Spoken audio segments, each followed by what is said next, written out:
Hello, everyone. It's Charlton. Please subscribe to my channel. Tap the notification bell. I'd appreciate it majorly. Just a little update on the Suzanne Morphew missing mom, Colorado mom case. Actually, today is exactly 4 months, right? September 10th, she went missing on May 10th. May, June, July, August, September. 4 months? It's 4 months. Anyways, on Mother's Day, Sunday Mother's Day. And this latest report here from Lauren Scharf, who's done a lot of reports for Fox 21, which is Colorado Springs, near Salida by, I don't know, like 100 miles, 2 hours, something like that. But she's done consistently done a lot of reporting on this, and she's managed to speak to Barry a couple times.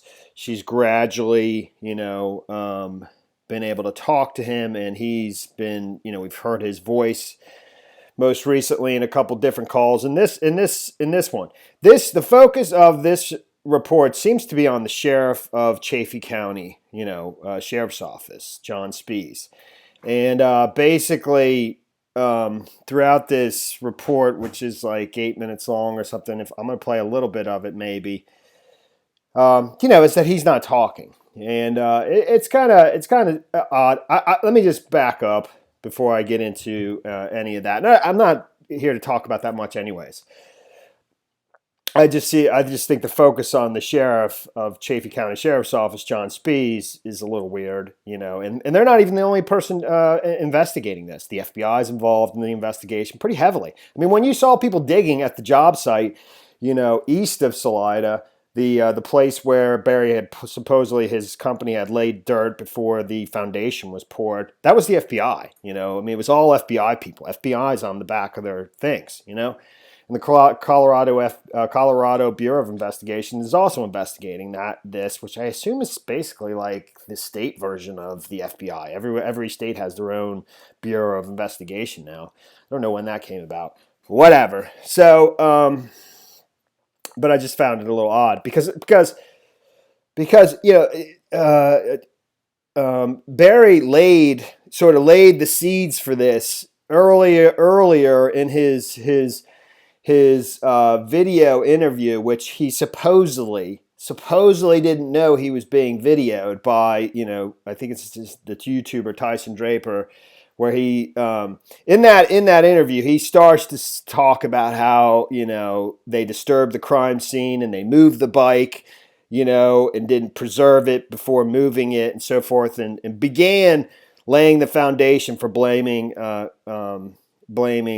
sheriff's office, I guess the sheriff in particular. So, which at this point, that Tyson Draper, video interview, which again supposedly Barry didn't know he was being videoed. In my opinion, I'm pretty much convinced is complete bullshit. That's just totally bogus. Okay, the whole thing. It being, I don't think I think it's staged totally. But to hear this reporter seem to put this report together, emphasizing that same thing that the sheriff's not talking, and almost it's suggesting that maybe the sheriff has something to hide, like because they screwed up the investigation. That's the implication, at least from Barry's point of view. Okay.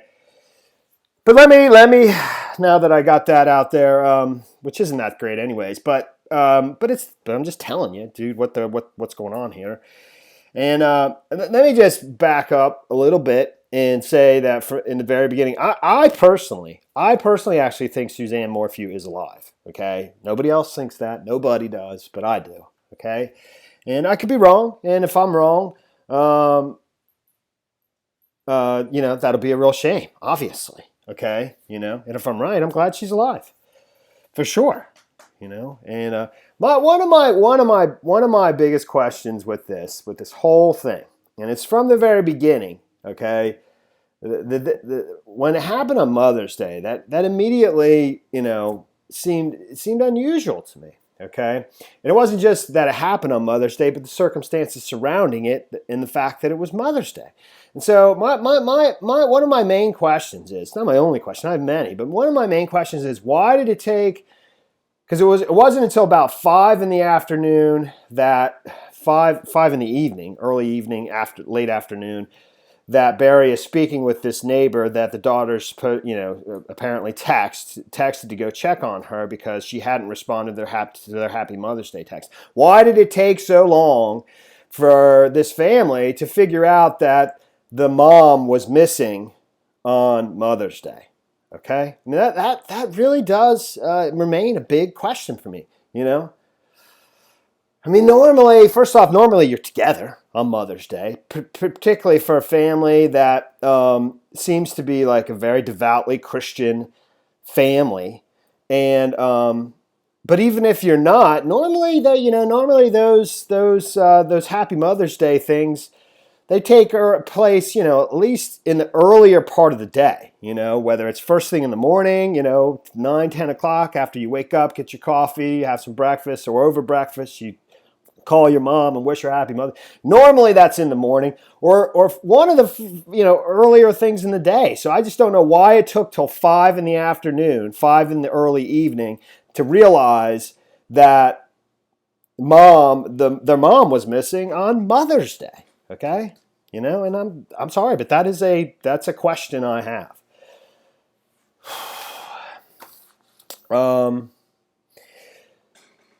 So, I don't need to beat this to death. This report, and she supposedly is going to speak to another employee of Barry's, who I have a feeling I think I know who she's going to speak to, and that's going to be on her report tonight, I mean, there was 2 employees that I had seen before. One who's visibly on Facebook. He puts on his Facebook page that he worked for Sunset Farms Landscaping. It's actually Sunset Farms or LLC. Maybe he calls it Sunset Landscaping, but way back when the FBI and I guess the Colorado Bureau of Investigations and presumably the Chaffee County Sheriff's Office were all digging at the job site, where the one that was on Vanderveer Road and I think County Line Road 105, right on the Arkansas River. There was a little ranch homes there. One property where I think they had knocked down a ranch and are rebuilding a new home, and they were digging there for several days. During that time period, a lot of people were speculating that because it was the job site of Barry's, where Barry's company had worked, that some of his employees were involved in her disappearance. And so there's 2 guys on Facebook that I noticed. One of them we've already seen and heard from, Jeff Puckett. The other one is a different guy that I think she's going to talk to tonight, who, again, like I think I know who it is, but we'll hear what he has to say, I mean. So, but in this, mostly throughout this report, she's just emphasizing that she can't get Sheriff John Spees to speak, okay? And I found it a little peculiar, it did. The fact that the way let me just play a little bit of it real quick. And this is actually just to establish a little bit of a timeline in terms of exactly what time Barry spoke to the neighbor. And I'm going to revisit that, and just go through a number of questions that I have that I don't have answers for. And I'm just putting questions out there. That's where you begin, even though we're not at the beginning of this, but and just kind of lay them out. But also, I just wanted to illustrate how this report is produced in a way that it shows her multiple times trying to make contact with Sheriff John Spees, both over the phone and in person at the Chaffee County Sheriff's Office, which I'm not sure where that is. I'm assuming that's in Salida, but it's somewhere in Chaffee County, And she has to drive whatever from Colorado Springs down there in 2 hours or so to get there to do that. And there's multiple videos of her going in there to speak to 2 different, women that work in the office of the Chaffee County Sheriff's Office, trying to get some FaceTime with him, which she doesn't get. I'm just trying to make it seems strange that how the emphasis on on trying to point out that he's not talking seemed pretty heavy to me, you know. So here's the just the conversation with Barry and how he talked with his neighbor and at what time and so forth, real quick, and then I'll show you just a few clips. It's just kind of, I don't know. I thought it was notable to me. I've traveled to Salida multiple times to help raise awareness about Suzanne's disappearance and to search for answers. So far, it seems everyone is talking about this case except for the sheriff. On Mother's Day, Suzanne Morphew's daughter texted her mother and never heard back. So she called a neighbor asking them to check the family house. And she said, Barry, Suzanne is not at the house. Her car's here, but her bike's missing. And I said, that doesn't sound good because she's not answering me either. I'm coming home right now. And that was at 5 o'clock Sunday evening. Suzanne's husband, Barry, tells me he was about 160 miles away at the time working on a job in Broomfield. Suzanne went on a bike ride every day, Lauren. She was an avid biker. If she did not bike around the subdivision, she biked on trails. I don't remember how the conversation went, but I probably said something like, is her bike there? Because her car was there and she's gone. The Chaffee County Communications Center received a report of a missing woman at 5:46 p.m. on May 10th. I rushed home, left all my tools at the hotel, called my workers, and said, I've got a family emergency. You're going to have to figure this out on your own, and went directly to the site where the bike was. And the desperate search for Suzanne Morphew began. Her investigation still remains the top priority of the Chaffee County Sheriff's Office. That was Sheriff John Speasy in the single press event since May 10th. That day, he seemed he understood the significance of Suzanne's disappearance. It has a big impact in our community. We're small, pretty tight-knit, and there's a lot of people that are concerned about this. But you know, it's not just locally. I've seen a lot of concern nationwide. But since May 15th, updates from law enforcement have been hard to come by, not by email or phone. Chaffee County Sheriff's Office, this is Mark. Can I help you? Hi, yes, I was hoping to speak with Sheriff Speasy. Is Sheriff John Speasy in? I'm not sure if he's in his office or not. I could transfer you to his voicemail. Not even in person. It's been almost 2 months with no update about the Morphew case and just seeing if I Right. can He talk continues to tell us, just to tell everyone, he will not be issuing any statements at this time or a press release. Okay. Well, I'd rather just hear it from him. If he's in today, I'll come back. I'm going to speak with the sheriff. He's not in the office today. At all? At all. And our crew expecting to find flyers or posters about the Morphew case at the sheriff's office was surprised to find none. I think that's crazy. I didn't know that. And I know for... Okay, so, I mean, I just wanted to show you real quick how there's two different videos of her in different clothes, okay, calling on the phone to try to reach John Spees. Then there's the two different videos of her going into the office, speaking with two different office ladies. It just seems like, and then indicating that, you know, there's no posters, that there's no posters on their bulletin board for the missing persons of Suzanne Morphew. You know, like I said before, the FBI and the Colorado Bureau of Investigations is heavily involved in this case, as I understand it. It just seemed as though, you know, and that has to. I mean, like when that had to be produced. This report, okay, that had to be put together. I mean, that's two different moments in time where she's wearing different clothes, you know. So it just seems to be reinforcing Barry's perspective that the Chaffee County Sheriff's Office dropped the ball and that they're trying to hide their incompetence or something like that. Now, to me, when I watched the press conference of John Spees, that's not the impression I got. I didn't see. I don't think there's any suspicion towards him, even for incompetence. I just don't, feel that way. I think he's just keeping the investigation very private for normal reasons. So I don't know. I just thought that's worth, and that just laid out some of the timeline.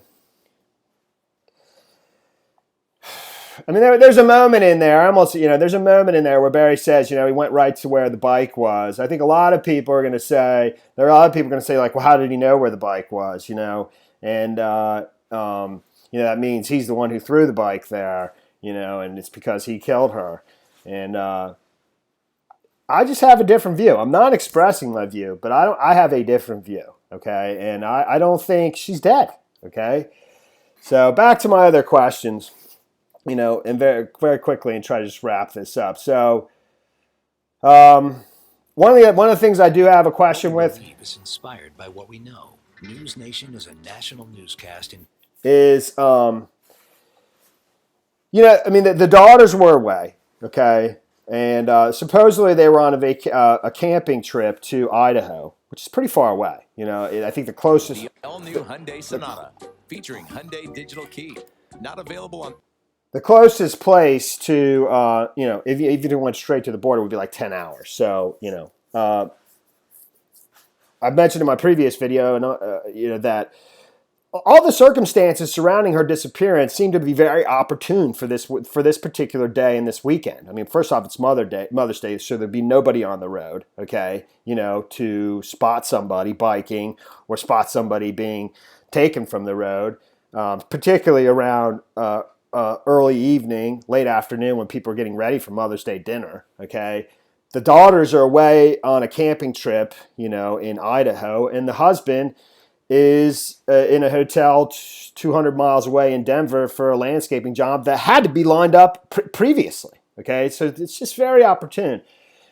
But one of the questions I've had is why did the daughters call the neighbor? And why didn't they call their dad? That seemed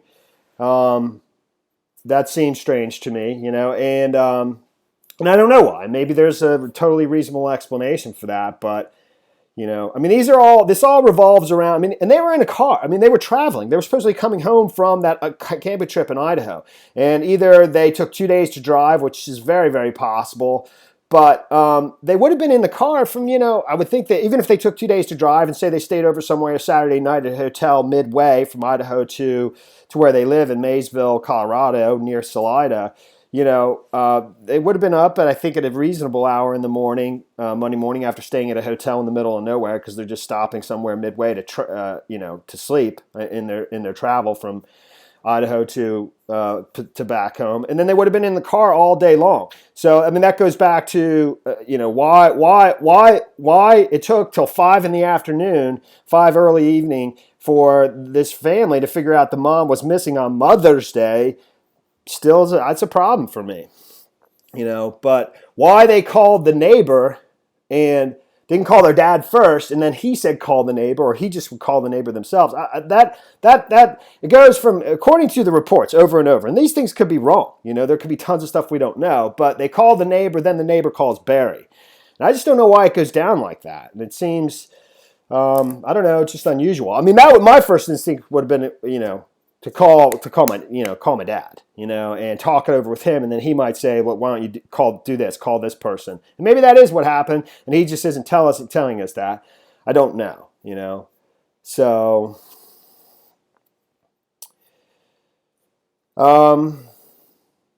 that's most of it right there. A couple other things, problems I have with. The reward, Barry put up $100,000.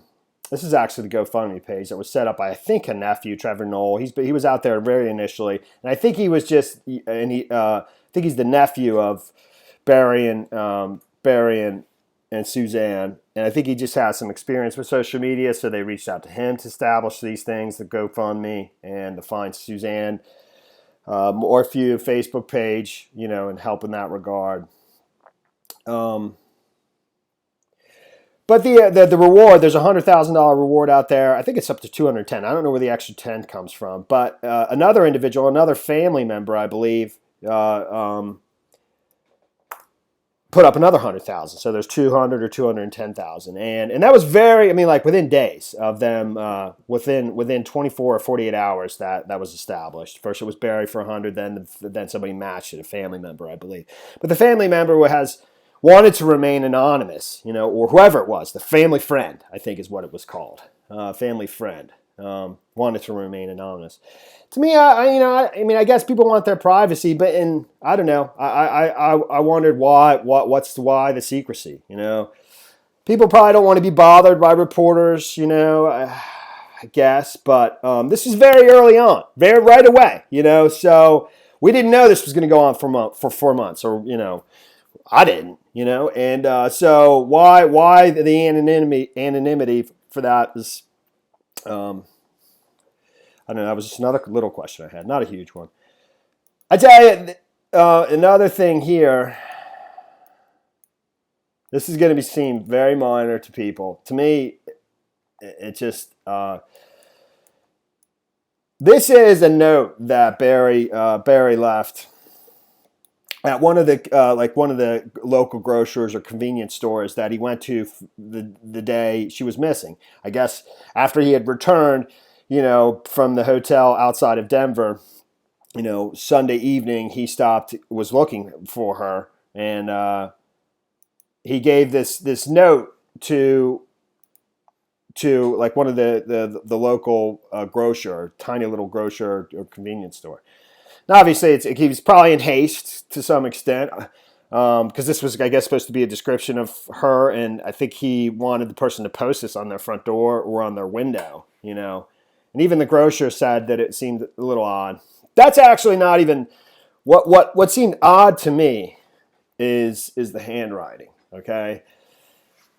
And I understand most people probably won't see this, but to me, his handwriting seems a little, it didn't seem like somebody who's a seasoned business person who is worth multiple $1 million, over a few $1 million or more. We don't know exactly. His home is worth $1.5 million that he has here in Maysville that he bought back in, I think, April of 2018 or sometime in 2018. The home he sold in, I think it's Arcadia, Indiana, where they're from, outside of Indianapolis, where he grew up and his daughters grew up most of their lives before moving to Colorado. That was worth $900,000, which he didn't even sell before buying the home in Maysville for $1.5 million. So he bought the $1.5 million without even having had sold his $900,000 home. It was reported, multiple times that he got guardianship of Suzanne in order to sell another rental property in Indiana that they hadn't closed on or completely settled the transaction on when he needed to do that to finalize the transaction. I don't know what that property was worth, but he's worth a considerable amount of money. He seems to be fairly well off, and it's from, apparently running a successful landscaping business. We don't entirely know. But the handwriting to me just didn't look like that, the kind of person who graduated from Purdue. Excellent school, okay? Excellent institution. And somebody who had accumulated, a few to several $1 million in order to buy real estate the way they were running a successful business. That just didn't look like somebody that didn't fit that profile to me, And that's just. Even the interview he gave to Tyson Draper, which, like I said, I totally think is completely bogus. I think that was at this point, he just doesn't carry himself. I don't know. I admire people who are successful in business. I always have, and I don't know. I've come across a number of different people, and they don't have to go to college, even though he supposedly went to Purdue, Purdue University. Okay, I've known people who are CEOs of a publicly traded company, never went to college, and but they learn because they're interacting with extremely sophisticated, wealthy business people and clients and people in the city and so forth, and they just carry themselves in a certain way because they've navigated that and they've managed to just become successful. And he didn't give me that impression in that interview with Tyson Draper. And that sounds maybe like nitpicky, but that's my gut. All right. And I tell you, people who, and he's not even that old. He's 53. Have already accumulated, a few $1 million from business. They don't normally hire convicted felons who spent 9 years in prison, which is what he said about Jeff Puckett, who was his employee, who supposedly was in the hotel room, who was basically saying, speaking out against Barry, and saying that he thought that the hotel room and the whole job up there was established as an alibi or something. But normally, people who, have a multi-million-dollar business and $1.5 million homes, $900,000 home in Indiana, and other real estate, they don't hire convicted felons that spent 9 years in prison. And, you don't spend 9 years in prison for that's a pretty serious crime of whatever he did. People, they just don't do that. So, another question I have, we don't know where Suzanne's phone is. That hasn't come up. I mean, where was her phone? I mean, why wasn't, most families, we all have that little app where we track each other, families do it. So where your kids are, where your wife is, where I am, we know where each other's is, but we don't know where Suzanne's phone. That discussion of her phone hasn't been brought up at all. Like where it was turned off, where it was last seen, who has it, it's just a big black hole. So that's just another question out there. Last thing, I just wanted to kind of illustrate, the contrast between this report here, I already closed it, of, Lauren Scharf talking about the Chaffee County Sheriff, John Spees, she, in her report, she even said, everyone's talking about this case, but John Spees, but the sheriff. And supposedly she went there to raise public awareness. If a reporter's going there to raise public awareness. But I just wanted to contrast that with the way Barry's been handled. You didn't see videos of a reporter going to Barry's front door, or videos of the reporter trying to contact Barry over the phone, multiple ones where he's hanging up on her, refusing to talk or whatever. First we had the Draper interview, which again, for the third time, I think is completely bogus. But that was his introduction. Then he talked to Lauren Scharf, but she wasn't allowed to play his recording. Then we did hear him in a recorded call responding to the Jeff Puckett hotel chlorine, accusation. And then he was talking in this one too. We hear more audio of him. And at the end of that report, actually, because there's a search that's being put together by her brother, Suzanne Morphew's brother, with all volunteers. Whether or not the Chaffee County Sheriff's Office is going to participate in that, they wouldn't respond to that. But Barry said he would be at that in a vigil. There would be so maybe we'll get the in-person video of Barry there, amongst in the crowd. I don't know, but I'm just saying the progression of how Barry's been introduced to, versus the report of John Spees. It seemed weird. I don't know. And that's the story there, man. That is the story there. Thanks for watching my videos. Please subscribe to my channel. Give me a like down below. And I'll see you in the next video. Later, man.